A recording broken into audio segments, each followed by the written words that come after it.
তো আজকের মতো আসলে এই পর্যন্তই। শিবরামপুর ব্রিজ বা শিবরামপুর সেতু পার হয়ে গেলাম। আজকে হাট দেখলাম, মোটামুটি আমার কাছে বেশ ভালোই লাগছে। যদিও আসলে এটা বোঝা গেছে যে এটা আসলে সাধারণ জনগণ, লোকাল এরিয়ার যে মানুষ আছে তাদের প্রয়োজনীয় যত নিত্য প্রয়োজনীয় যত জিনিস আছে সেগুলোর প্রয়োজন মেটানোর জন্য এই হাট গুরুত্বপূর্ণ।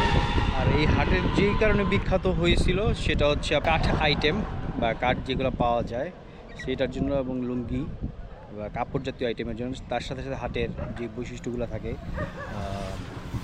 বলতে পারেন যে শুকনা মশলা বা হাটের আইটেমে যেগুলো পাওয়া যায় সেটা সচরাচর আছে।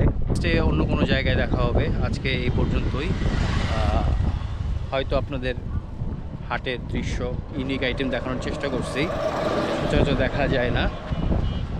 সো পাশে থাকবেন। Thank you, see you next time.